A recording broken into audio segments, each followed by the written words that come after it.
हर हर महादेव। जय शंकर की। ओम गुरुवे नमः। गुरु गोविंद दो खड़े, काके लागू पाए। गुरु गोविंद दो खड़े, काके लागू पाए। बलिहारी गुरु आपने, गोविंद दियो बताए।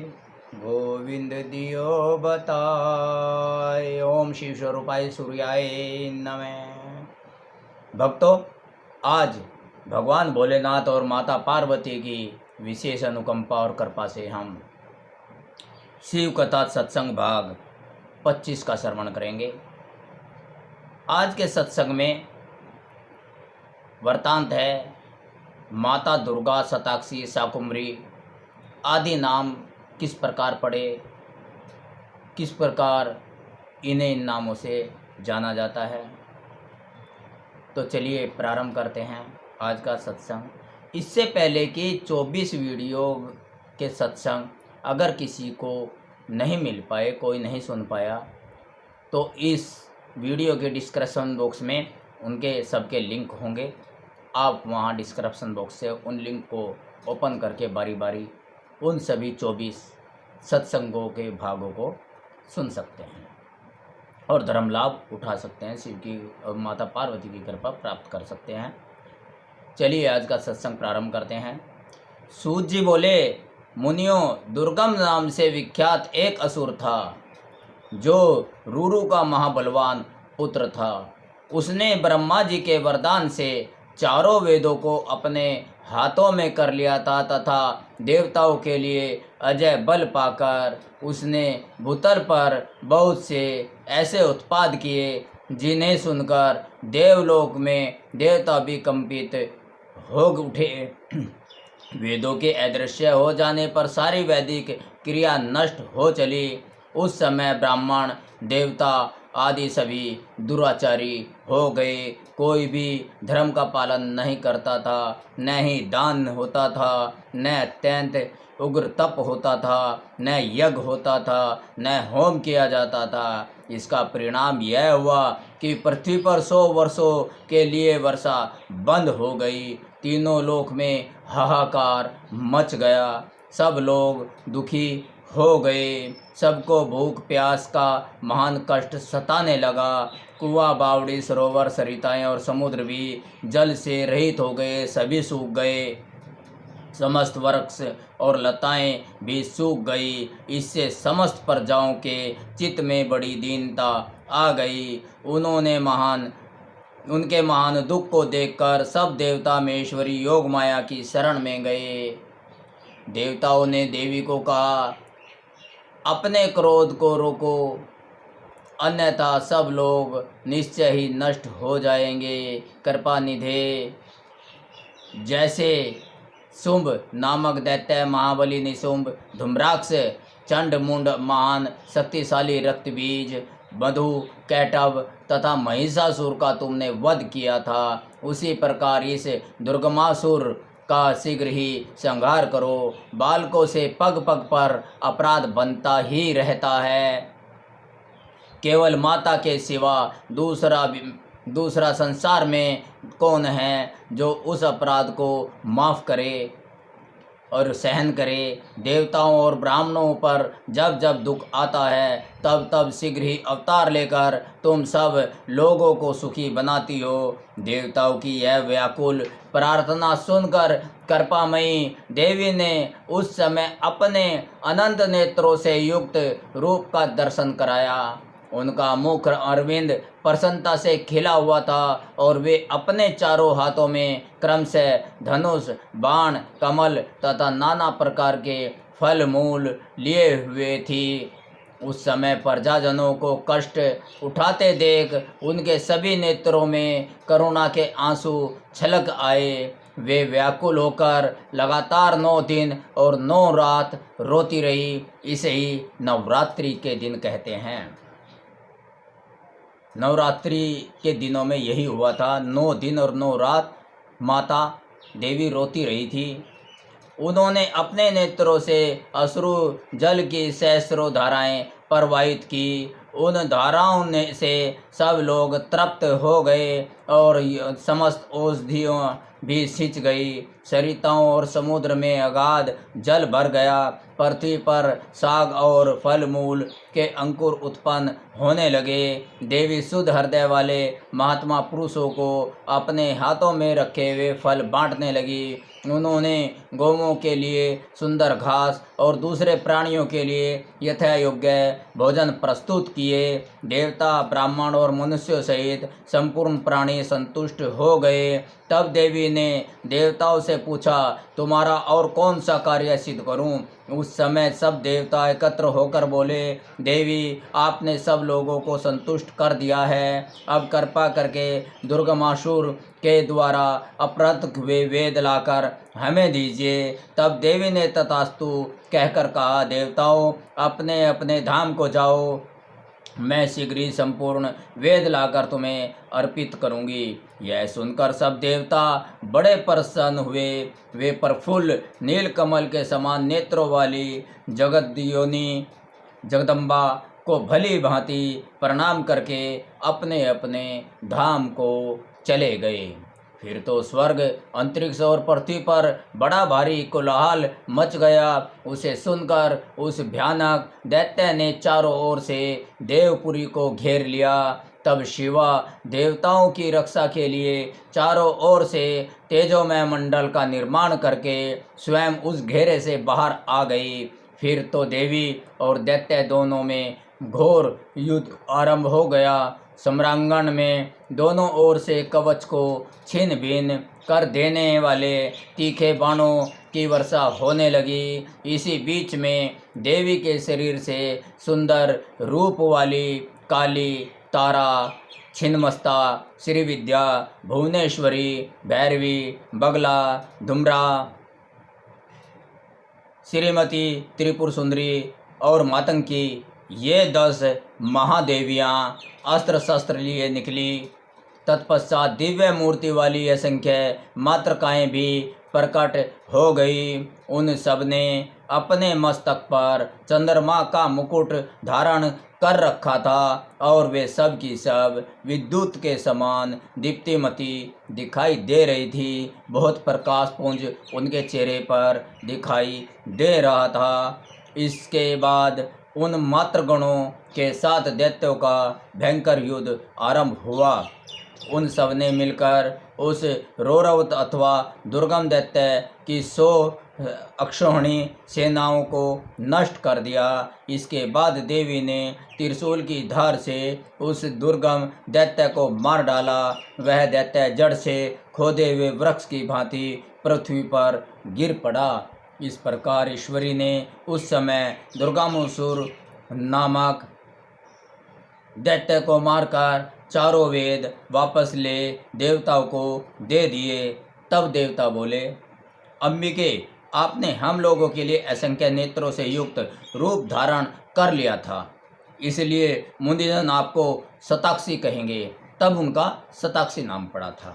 आपने शरीर से उत्पन्न हुए शाकों द्वारा अपने समस्त लोगों का भरण पोषण किया है। साग सब्जी आपके आँखों के पानी से सींची गई है, विकसित हुई है, इसलिए शाकुंभरी के नाम से आपकी ख्याति होगी। शिवे, आपने दुर्गम नामक महादैत्य का वध किया है, इसलिए लोग आप कल्याणमयी भगवती को दुर्गा कहेंगे। इस तरीके से इनके नाम पड़े हैं। योग निंद्रे, आपको नमस्कार है। महाबले, आपको नमस्कार है। ज्ञानदायिनी, आपको नमस्कार है। देवी, आपको सदा ऐसा ही यत्न करना चाहिए जिससे तीनों लोग निरंतर विघ्न बाधाओं से तिरस्कृत न हों। आप हमारे शत्रुओं का नाश करती रहें। देवी ने कहा, देवताओं, जैसे बछड़ों को देखकर गायें व्यग्र हो उतावली के साथ यानी कि तेजी के साथ उनकी ओर दौड़ती है, उसी तरह मैं तुम सबको देखकर व्याकुल हो दौड़ी आती हूँ। तुम्हें न देखने से मेरा एक क्षण भी युग के समान बीतता है। मैं तुम्हें अपने बच्चों के समान समझती हूँ और तुम्हारे लिए अपने प्राण भी दे सकती हूँ। तुम लोग मेरे प्रति भक्ति भाव से सुशोभित हो, अतः तुम्हें कोई भी चिंता नहीं करनी चाहिए। मैं तुम्हारी सारी आपत्तियों का निवारण करने के लिए सदैव उद्यत हूँ। जैसे पूर्व काल में तुम्हारी रक्षा के लिए मैंने दैत्य को मारा है, उसी प्रकार आगे भी असुरों का संहार करूँगी। इसमें तुम्हें संशय नहीं करना चाहिए। यह मैं सत्य सत्य कहती हूँ। भविष्य में भी इसी प्रकार तुम्हारा शत्रुओं से, दैत्यों से रक्षा करती रहूँगी और दैत्यों का संहार करती रहूँगी। सनत कुमार जी ने कहा, माँ बुद्धिमान द्वैपायन, तुम जिस रहस्य, व्यास जी से बोले सनत कुमार जी, तुम जिस रहस्य की बात पूछ रहे हो वह सब मैं बताता हूँ, ध्यान देकर सुनो। ज्ञान योग, क्रिया योग, भक्ति योग, ये श्री माता की उपासना के 3 मार्ग कहे गए हैं। कौन से 3 रास्ते कौन से हैं? ज्ञान योग, क्रिया योग और भक्ति योग, जो भोग और मोक्ष देने वाले हैं। चित्त का जो आत्मा के साथ संयोग है, ध्यान देना, योग किसे कहते हैं? चित्त का जो, मन का जो आत्मा के साथ, मन का और आत्मा का मिलन हो जाता है, के साथ संयोग होता है, उसका नाम ज्ञान योग है। यानी कि ब्रह्म ज्ञानी वह व्यक्ति हो जाता है। उसका बाह्य वस्तुओं के साथ, बाह्य संसार की वस्तुओं के साथ संयोग होता है, वो क्रिया योग कहते हैं। देवी के साथ आत्मा की एकता की भावना को भक्ति योग माना गया है। तीनों योगों में जो क्रिया योग है उसका प्रतिपादन किया जाता है। कर्म से भक्ति उत्पन्न होती है, भक्ति से ज्ञान उत्पन्न होता है और ज्ञान से मुक्ति होती है।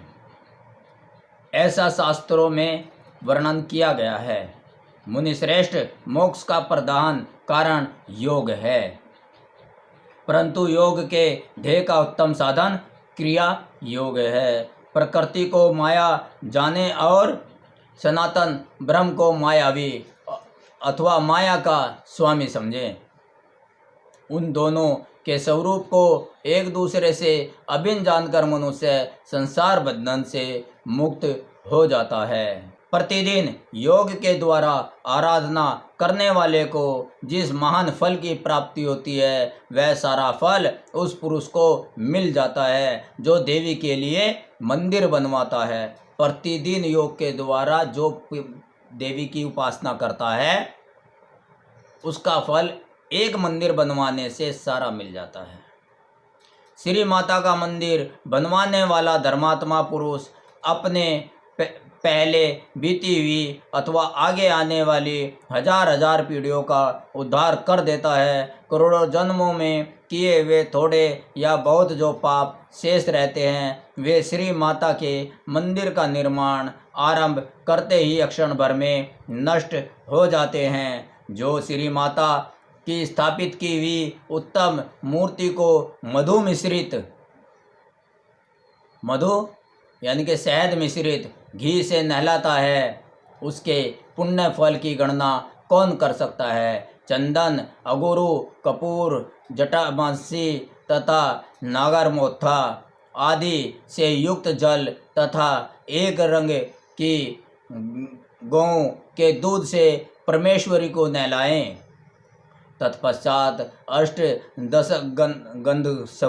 गंध धूप, अष्टगंध की धूप के द्वारा अग्नि में उत्तम आहुति दें तथा अष्टगंध होता है, 8 गंध होते हैं, सामग्री में भी होते हैं, तो सामग्री की भी आहुति दे सकते हैं। अग्नि में उत्तम आहुति दें तथा घृत यानी कि घी और कपूर सहित बत्तियों द्वारा देवी की आरती उतारें। कृष्ण पक्ष की अष्टमी, नवमी, अमावस्या में अथवा शुक्ल पक्ष की पंचमी और 10वीं तिथियों में गंध, पुष्प आदि उपचारों द्वारा जगदम्बा की विशेष पूजा करनी चाहिए। रात्रि सूक्त, श्री सूक्त अथवा देवी सूक्त को पढ़ते या मूल मंत्र का जाप करते हुए देवी की आराधना करनी चाहिए।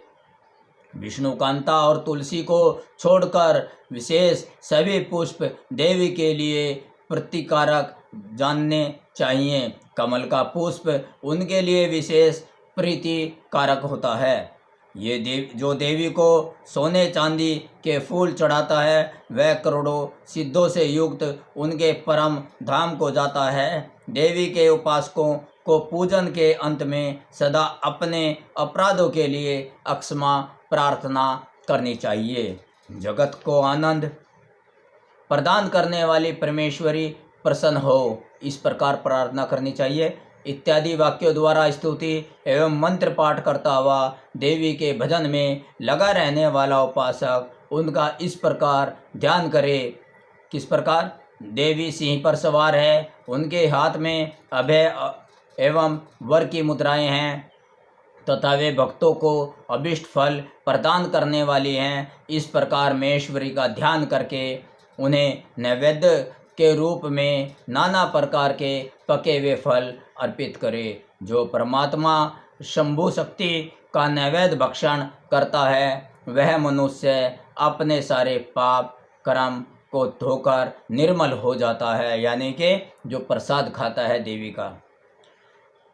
जो चैत्र शुक्ला तृतीया को भवानी की प्रसन्नता के लिए व्रत करता है, चैत्र शुक्ला तृतीया को, शुक्ल पक्ष की तृतीया और चैत्र मास करता है, वह जन्म मरण के बंधन से मुक्त हो परम पद को प्राप्त होता है। विद्वान पुरुष इसी तृतीया को दोलोत्सव करें, उसमें शंकर सहित जगदम्बा उमा की पूजा करें। फूल, कुमकुम, वस्त्र, कपूर, अगुरु, चंदन, धूप, दीप, नैवेद्य, पुष्पहार, फूलों का हार तथा अन्य गंध द्रव्यों द्वारा शिव सहित सर्व कल्याणकारिणी माँ माया महेश्वरी श्री गौरी देवी का पूजन करके उन्हें झूले में झुलाएं।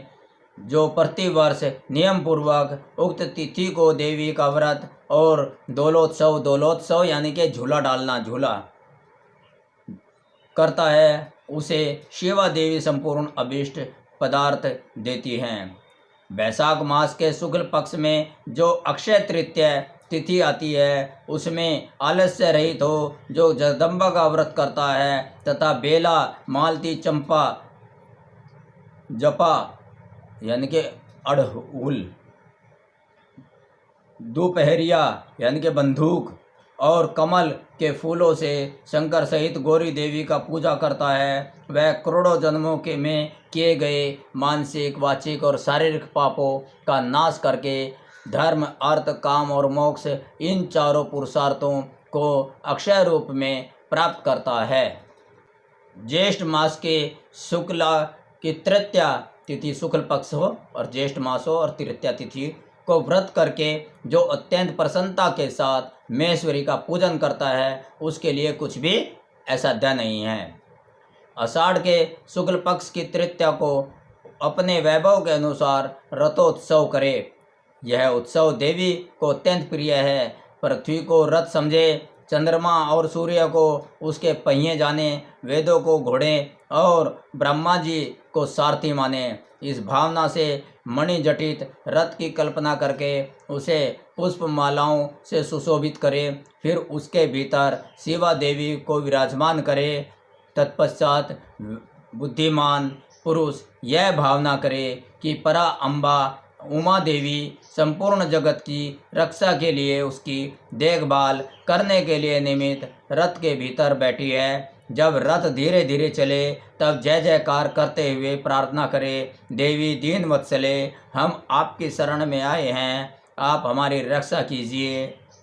इन वाक्यों द्वारा देवी को संतुष्ट करें और यात्रा के समय नाना प्रकार के बाजे बजवाएं। ग्राम या नगर की सीमा के अंत तक रथ को ले जाकर वहां उस रथ पर देवी की पूजा करें और नाना प्रकार के स्तोत्रों से उनकी स्तुति करके फिर उन्हें वहां से अपने घर ले आए। तदंतर सैकड़ों बार प्रणाम करके जगदम्बा से प्रार्थना करें। जो विद्वान इस प्रकार देवी का पूजन, व्रत तथा रथोत्सव करता है वह इस लोक में संपूर्ण भोगों का उपभोग करके अंत में देवी के धाम को जाता है। श्रावण यानी कि सावन जो चल रहा है और भाद्रपद मास की शुक्ला तृतीया को जो विधि पूर्वक अम्बा का व्रत और पूजन करता है वह इस लोक में पुत्र पौत्र एवं धन आदि से संपन्न होकर सुख भोगता है तथा अंत में सब लोकों से ऊपर विराजमान उमा लोक में जाता है। अश्विन मास के शुक्ल पक्ष में नवरात्र व्रत करना चाहिए। उसके करने से संपूर्ण कामनाएं सिद्ध हो ही जाती हैं, इसमें संशय नहीं है। इस नवरात्र व्रत के प्रभाव का वर्णन करने में चतुरानंद ब्रह्मा, पंचानन महादेव तथा षडानन कार्तिक के भी समर्थ नहीं हैं, फिर दूसरा कौन समर्थ हो सकता है। नवरात्र व्रत का अनुष्ठान करके विरत के पुत्र राजा सूरत ने अपने खोए हुए राज्य को प्राप्त कर लिया। अयोध्या के बुद्धिमान नरेश, ध्रुव, संधि कुमार, सुदर्शन ने इस नवरात्र के प्रभाव से ही राज्य प्राप्त किया जो पहले उनके हाथ से छिन गया था। इस व्रतराज का अनुष्ठान और महेश्वरी की आराधना करके समाधि वैश्य संसार बंधन से मुक्त हो मोक्ष के भागी हुए थे। जो मनुष्य अश्विन मास के शुक्ल पक्ष में विधि पूर्वक व्रत करके तृतीया, पंचमी, सप्तमी, अष्टमी, नवमी एवं चतुर्दशी तिथियों को देवी का पूजन करता है, देवी शिवा निरंतर उसके संपूर्ण अभीष्ट मनोरथ की पूर्ति करती है। जो कार्तिक, मार्गशीर्ष, पौष, माघ और फाल्गुन मास के शुक्ल पक्ष में तृतीया का व्रत करता है तथा लाल कनेर आदि के फूलों एवं सुगंधित धूपों से मंगलमयी देवी की पूजा करता है, वह संपूर्ण मंगल को प्राप्त कर लेता है। स्त्रियों को अपने सौभाग्य की प्राप्ति एवं रक्षा के लिए सदा इस महान व्रत का आचरण करना चाहिए तथा पुरुषों को भी विद्या, धन एवं पुत्र की प्राप्ति के लिए इसका अनुष्ठान करना चाहिए। इस व्रत को और इस पूजन को करना चाहिए नवरात्रि के। इसके सिवा अन्य भी जो देवी को प्रिय लगने वाले उमा महेश्वर आदि के व्रत हैं, मुमुक्ष पुरुषों को उनका भक्ति भाव से आचरण करना चाहिए। बोलिए उमा पार्वती की जय हो, महादेव परमेश्वर भोलेनाथ की जय हो। यह शिव कथा उमा संहिता का प्रसंग संपूर्ण हुआ। आज भोलेनाथ की और माता पार्वती की विशेष अनुकंपा से हमने शिव कथा सत्संग के भाग 25 का श्रवण करा। कल कैलाश संहिता शुरू होगी, 26वां भाग होगा भगवान की कृपा से। आप इसी तरीके से श्रवण करते रहिए और भगवान भोलेनाथ की और माता पार्वती की, दुर्गे माता की, शाकुंभरी माता की विशेष अनुकंपा प्राप्त करते रहिए। आपके घर में सुख शांति रहे, जीवन आनंद से परिपूर्ण रहे। इन्हीं दुआओं के साथ ओम नमः शिवाय, हर हर महादेव, जय शंकर की। ओम गुरुवे नमः।